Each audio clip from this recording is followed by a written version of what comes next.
দর্শক, বাংলা এডিশনের বিশেষ আয়োজন গুম জীবনে আপনাদেরকে স্বাগত জানাচ্ছি। আমরা এই অনুষ্ঠানের মাধ্যমে জানব দীর্ঘ ১৬ বছর আওয়ামী লীগের শাসনামলে যারা গুম এবং অন্তর্ধানের শিকার হয়েছিলেন তাদের অভিজ্ঞতার কথা। আজ আমাদের সাথে যুক্ত হয়েছেন অবসরপ্রাপ্ত ব্রিগেডিয়ার জেনারেল আবদুল্লাহিল আমান আজমি, যিনি দীর্ঘ প্রায় ৮ বছর গুম বা অন্তর্ধানের শিকার হয়েছিলেন। আজমি সাহেব, আপনাকে স্বাগত জানাচ্ছি আমাদের এই আয়োজনে। আপনাদেরকে এবং আপনাদের দর্শক স্বাগত জানাই। আসসালামু আলাইকুম। ওয়ালাইকুম আসসালাম, ধন্যবাদ আপনাকে। দীর্ঘ ৮ বছর আপনি অন্তর্ধান বা গুমের শিকার হয়েছিলেন এবং ২০১৬ সালের ২২ আগস্ট আপনাকে প্রথম তুলে নিয়ে যাওয়া হয়। আমরা সেই অভিজ্ঞতার কথা জানবো, ওই দিনটির কথা, এবং একই সাথে কেন আসলে ২২ আগস্ট আপনাকে গুম করা হলো বা গুমের শিকার করা হলো, ওই দিনটিকে কেন বেছে নেওয়া হলো, এই মাসের এই দিনটিকে, সেই বিষয়ে আপনার মতামতটি জানতে চাই। ধন্যবাদ। প্রথমে আপনার কেন ওই দিনটি বেছে নেওয়া হলো এটা জবাব দিই। এটার আসলে সত্যিকার কোনো জবাব আমার কাছে নেই। তবে কয়েকদিন আগে থেকেই আমার বাসায় পুলিশ এসে খোঁজ নিচ্ছিল। ওর গার্ড আমাকে বলছিল যে খোঁজ নিয়ে যাচ্ছে। এর আগেও আমি খবর পেয়েছি যে তারা আমাকে ধরার পরিকল্পনা করেছিল। সুনির্দিষ্টভাবে ২২ আগস্ট কেন, এটা আমার কাছে পরিষ্কার নয়। ওই তারিখটা কেন, আগস্ট মাস হিসেবে একটি বিশেষ মাস ছিল সেই সময় সরকারের জন্য, সেই এটা হয়তো ওরকম নাও হতে পারে। আমি যেটা ধারণা করি সত্য বলতে পারবো না, কারণ আমাকে ২২ আগস্ট নিয়ে গেল। ২১শে সেপ্টেম্বর রাতের বেলা, ১ মাস পরে আমাকে বলেছিল যে একটা অঘটন ঘটনার আশঙ্কায় আপনাকে ধরা হয়েছিল, ওই আশঙ্কা কেটে গেছে, আপনাকে মুক্তি দেওয়া হবে। ১ মাস আমাকে কোনো জিজ্ঞাসাবাদও করেনি। আমি যেটা হিসাব করি যে ৬ সেপ্টেম্বর মীর কাসেম আলী সাহেবের ফাঁসির আদেশ হয়েছিল, কার্যকর হয়েছিল। আমাকে ধরা কয়েকদিন আগে বেশ আরমানকে ধরেছিল ওনার ছেলেকে। তো মীর কাসেম আলী সাহেবের সাথে উনি ইসলামী ব্যাংক ফাউন্ডেশনের মেম্বার সেক্রেটারি ছিলেন। ইসলামী ফাউন্ডেশন যতগুলো প্রতিষ্ঠান আছে ঢাকায়, আমি সবগুলো কনসালটেন্ট হিসেবে কাজ করতাম। সেই সুবাদে ওনার সাথে আমার প্রায় মিটিং করতে হতো। আর আমি ফেসবুকে খুব অ্যাক্টিভ ছিলাম। এর কিছুদিন আগে আমার বাবার জানাজা হয়েছে ২ বছর আগে, ওখানে অনেক জনসমাগম হয়েছে, আমি ওখানে কিছু কথা বলেছি। এই সব কিছু মিলিয়ে তারা হয়তো আশঙ্কা করেছিল, আমার ধারণা যে অঘটন ঘটনা এটা হয়তো ওনার ফাঁসি কার্যকরকে সামনে রেখে তারা ভেবেছে যে আমি যদি ওনার সাথে আমার সম্পর্কের জের ধরে আমি যদি ফেসবুকে কোনো স্ট্যাটাস দিই বা কোনো পরিকল্পনা করি, তাহলে তারা হয়তো কার্যকর করতে নাও পারে। এটা আমার অনুমান আর কি, যে না হলে তার কোনো হিসাব খুঁজে পাই না আমি, যে ৬ তারিখের ১৫ তারিখ আগে আমাকে ধরলো আর ১৫ দিন পরে বলছে যে আপনাকে অঘটন ঘটনার আশঙ্কায় আটক করা হয়েছিল, আশঙ্কা কেটে গেছে। তো এটা একটা কারণ বলে আমি অনুমান করি, কারণ এছাড়া আমি অন্য কোনো অঘটনের হিসাব খুঁজে পাই না। সুনির্দিষ্টভাবে কেন এই তারিখটা আমি বলতে পারবো না। আর উঠে নিয়ে যাওয়ার কাহিনী তো আমি অনেকবারই বলেছি আপনাদের এখানে, যে প্রথম হাসপাতালে যখন সাক্ষাৎ কিনে তখনও বলেছিলাম যে ওই দিন রাতে আমি খাবার খেতে বসছিলাম আমার মাকে নিয়ে, ৯:১০ ৯:৩০ দিয়ে হবে। তখন এসছে বাসায়, নিচে থেকে গার্ড জানালো যে কয়েকটা গাড়ি এসছে, আপনার খোঁজ করছে। আমি তখনও বুঝে গেছি। তো উপরে এসে আমাকে বলছে যে কোনো কথা নেই, বলো যে হাত দেন, আপনার হাত দেন, হাত করা হাতে নিয়ে ৪-৫টায় লম্বা প্রায় ৬ ফিটের মতো হবে, ওয়েল বিল্ড। তো আমি বলছি আপনারা কারা, আপনাদের পরিচয় দেন, আপনাদের পরিচয়পত্র দেখান, আমার কোনো ওয়ারেন্ট আছে কিনা আমাকে দেখান, আদালতের তো নির্দেশ আছে যে ওয়ারেন্ট ছাড়া কাউকে গ্রেফতার করা যাবে না, আপনারা কি আইন শৃঙ্খলা বাহিনীর লোক কিনা, কোনোটা জবাব দিচ্ছে না, খালি বলছে হাত দেন হাত দেন। আর ওখানে যে অফিসাররা ধরতে এসেছিল আমাকে, আমি তাকে চিনে ফেলেছি, সে ডিজিএফ এর অফিসার, কিন্তু আমি এটা বুঝতে দিইনি, কারণ সে যদি এটা বুঝতে পারে তাহলে আমাকে আমার জীবন আরও বেশি হুমকির মুখে পড়তে পারে। তো সে আমার সাথে তখন খুব দুর্ব্যবহার করেছে, আমার তুই তাকারি করে কথা বলেছে। সে ওই সেনাবাহিনীতে সে তাকে কেউ ভালো বলে না। সে আপনার জুনিয়র অফিসার ছিল তো? অনেক জুনিয়র। সে এখন পলাতক আছে, সে দুবাইতে আছে শুনেছি। তো যখন এই অবস্থা হলো যে আমার মনে হচ্ছিল যে আমার গায়ে তারা হাত দিয়ে দিবে, তো আমার নিজের সম্মান বাঁচানোর জন্য আমি হাত দিলাম। হাত বাঁধলো, আমার চোখ বাঁধলো, চোখ বেঁধে নিচে নিয়ে গেল।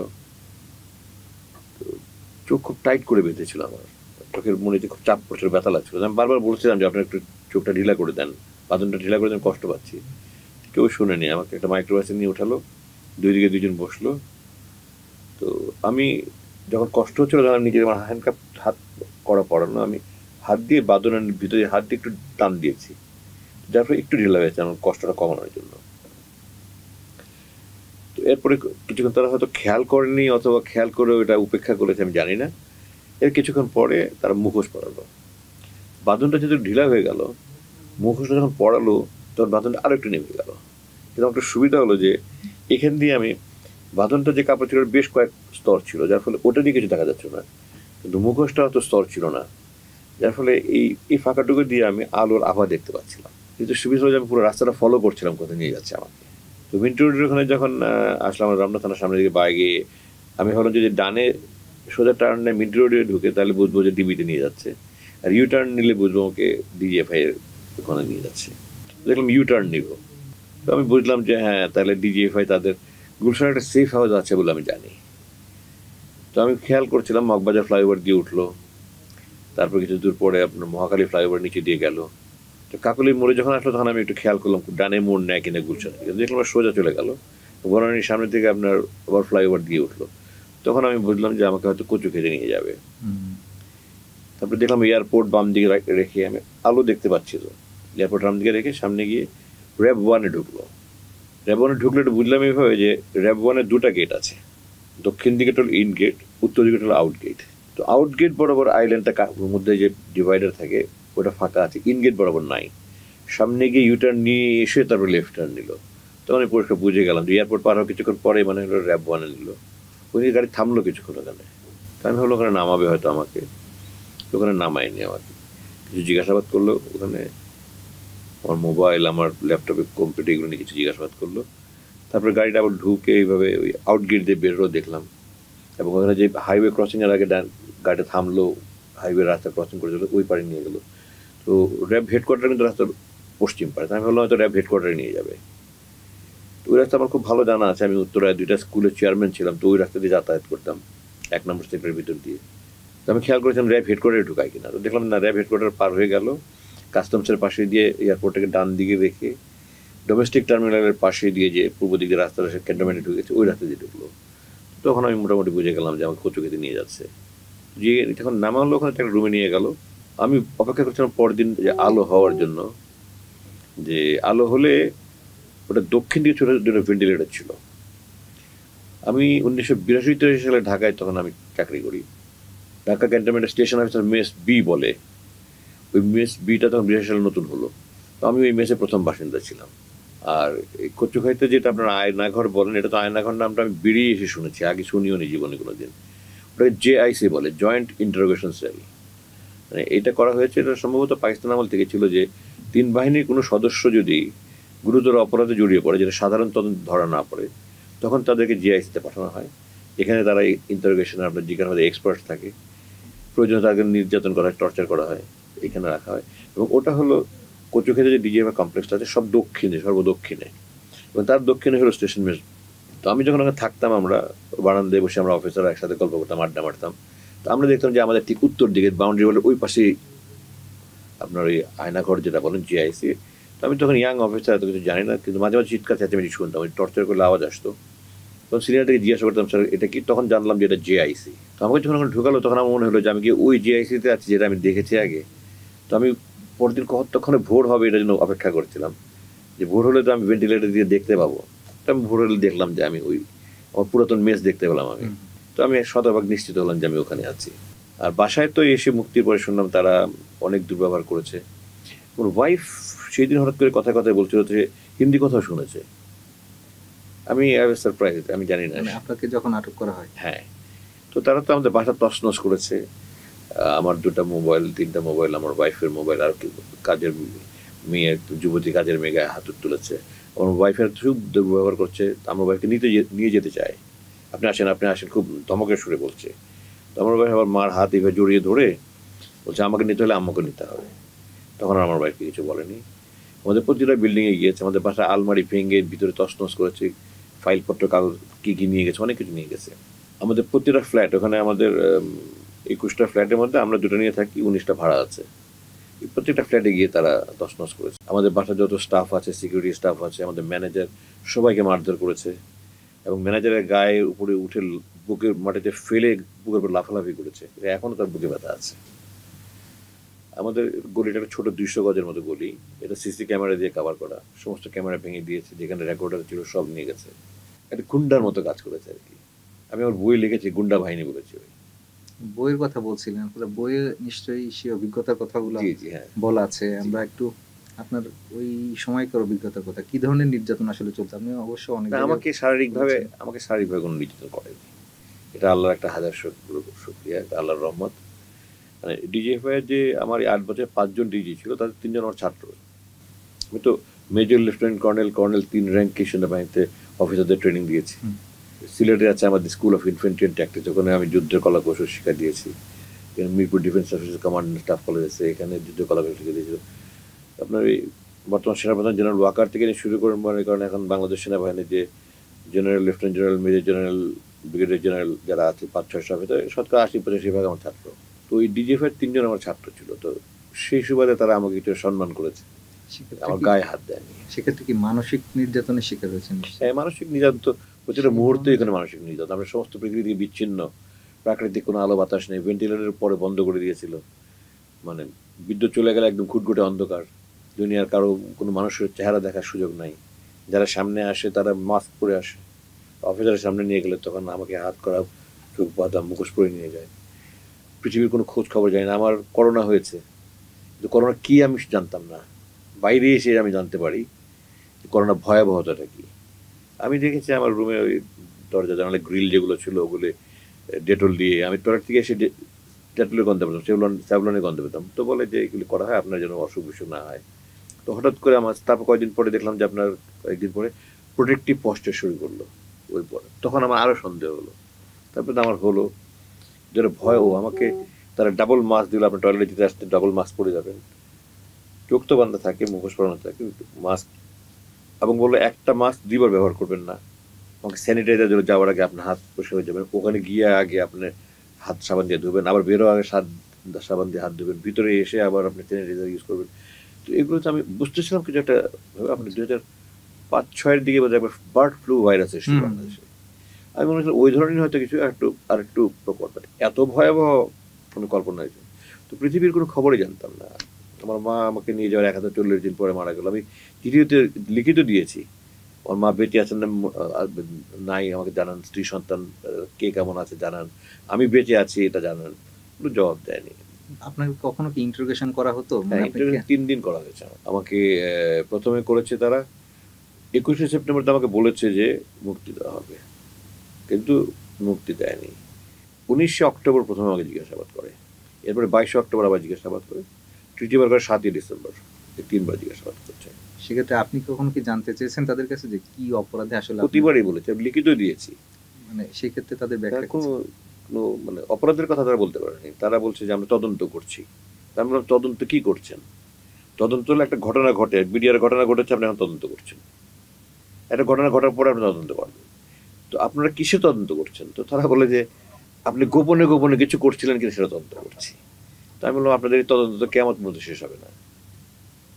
এবং আমাকে শেষের দিন বললো যে আমাদের এই তদন্ত চলাকালীন আপনাকে এখানে থাকতে হবে।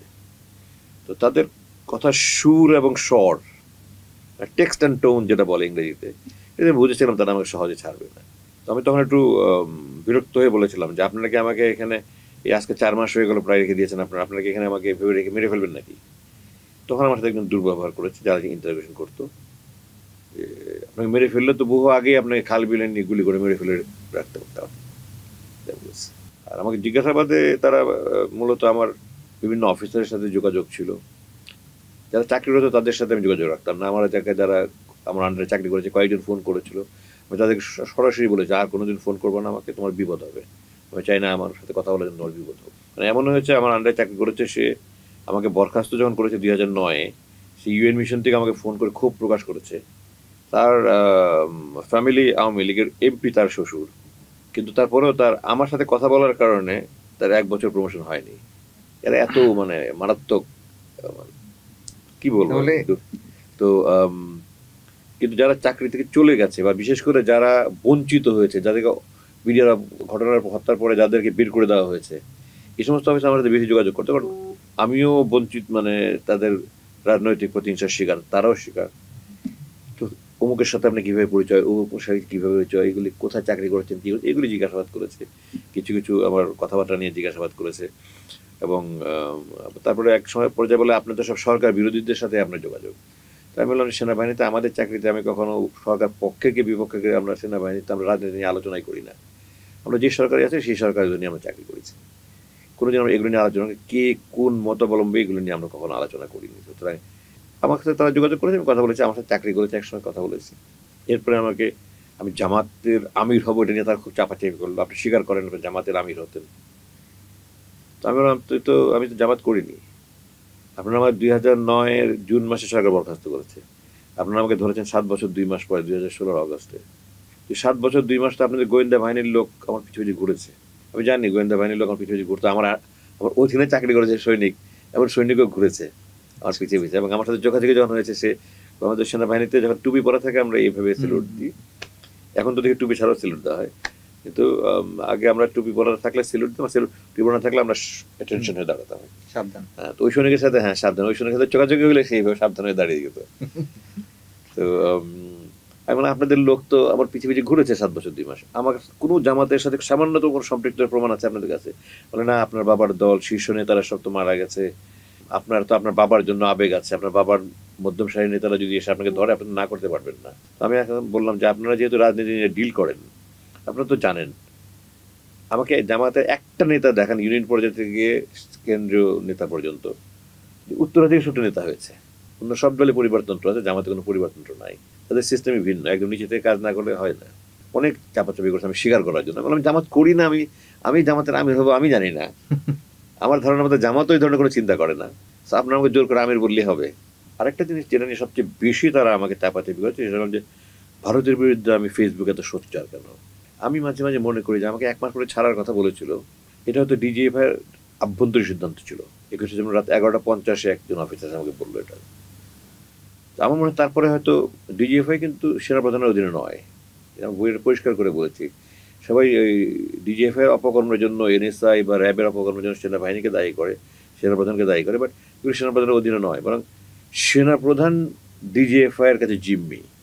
1996 সালে যে মে মাসে কু হয়েছিল, সেনা জেনারেল নাসিম কু করেছিলেন, ওটা কিন্তু ডিজিএফআই ওনার কথোপকথন রেকর্ড করে শুনিয়েছে। তো সেনাপ্রধানরাও ডিজিএফআইকে ভয় পায়, নিয়ন্ত্রণে তো দূরের কথা, সরাসরি প্রধানমন্ত্রীর অধীনে। তো আমার ধারণা যে হয়তো ডিজিএফআইয়ের অভ্যন্তরীণ সিদ্ধান্ত ছিল যে ওনাকে এখন মুক্তি দেওয়া যায়, পরিস্থিতি যখন স্বাভাবিক হয়ে গেছে, এখন আর কোনো ভয় নাই।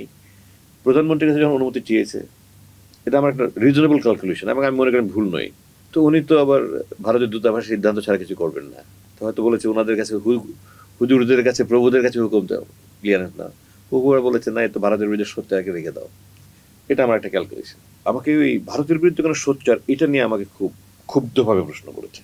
আমি বললাম যে ভারতের বিরুদ্ধে সোচ্চার হওয়া যদি আমরা অপরাধ, আমাকে এখানে আটকে রাখছেন, ওই ধারায় আমাকে কোর্টের কাছে হ্যান্ড ওভার করেন, আমাকে আদালতে সোপর্দ করেন আমাকে।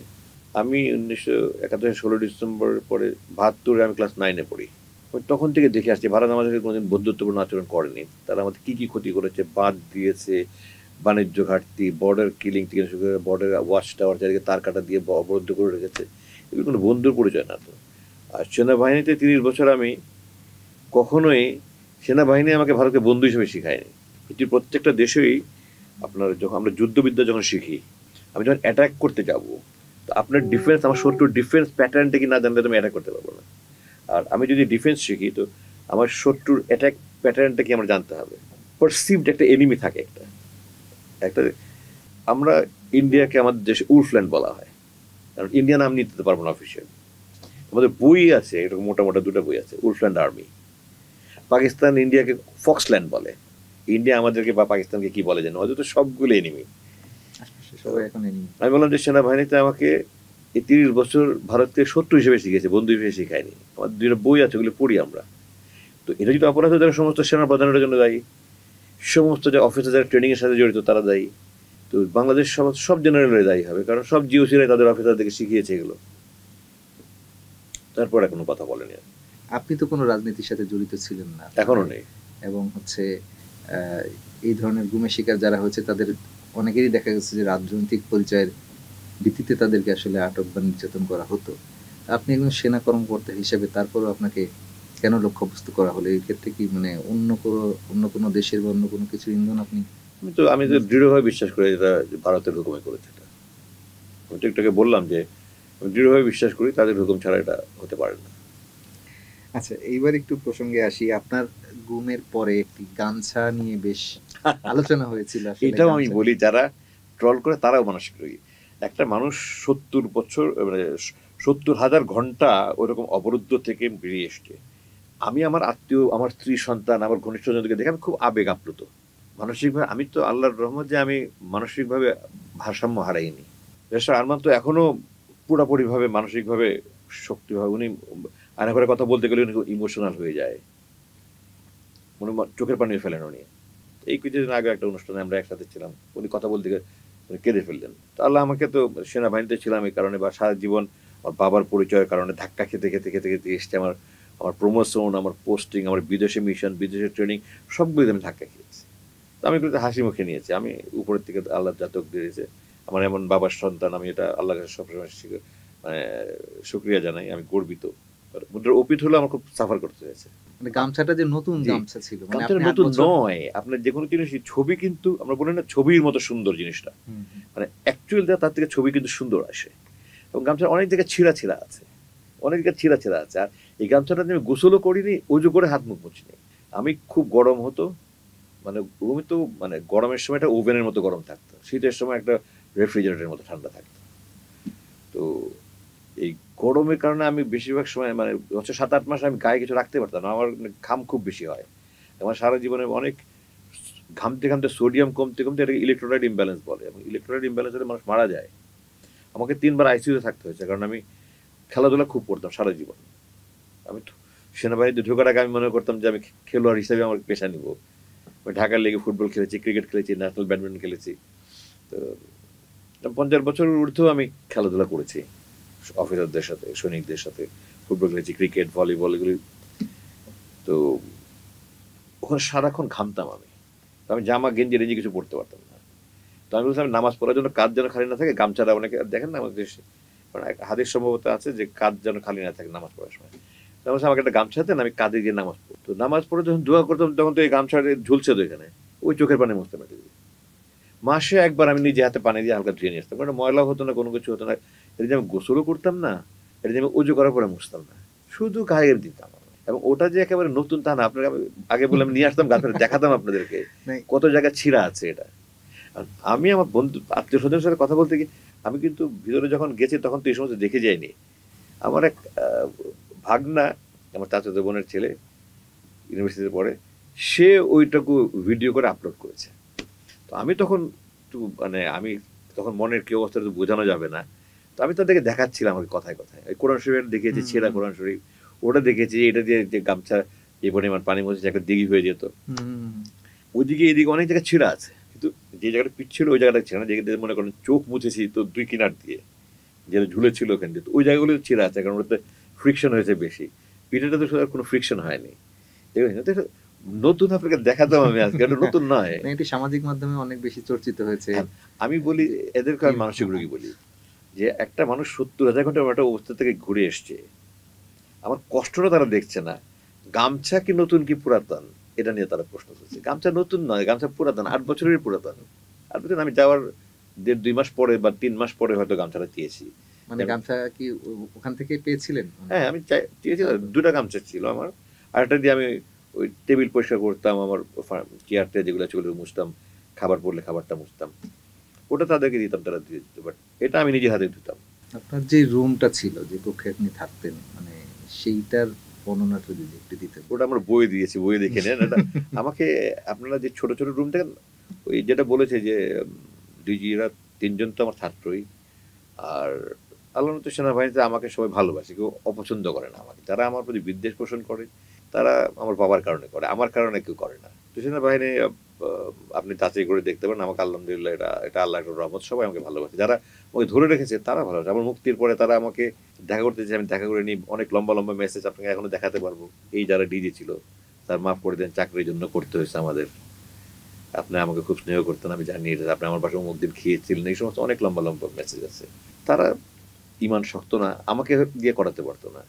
যে আমি কোনোদিন আমি বললাম চাকরি ছেড়ে দেবো। আমি আল্লাহ কোরআনে বলেছেন যে আল্লাহর আদেশ মানো, সূরা নিসা 4 নম্বর সূরা 59 নম্বর আয়াত, আতিউল্লাহ ওয়া আতিউর রাসূল ওয়া উলিল আমরি মিনকুম। আল্লাহর আদেশ মানো, রাসূলের আদেশ মানো, তোমার উপরস্থদের আদেশ মানো। তারপরে আয়াতের বাকি অংশ বলা আছে যদি উপরস্থদের আদেশ আল্লাহ রাসূলের আদেশ পরিপন্থী হয় তাহলে ওটা মানা যাবে না, আল্লাহ রাসূলের আদেশ মানতে হবে। আল্লাহ রসুলের আদেশ মানতে হবে শর্তহীন, কিন্তু ওটা শর্তহীন নয়। তো আমার বস যদি আমাকে জুলুম করতে বলে, ওটা আমি করবো না, ওটা কারণ আল্লাহ বলেছে আমি জুলুম হারাম করেছি।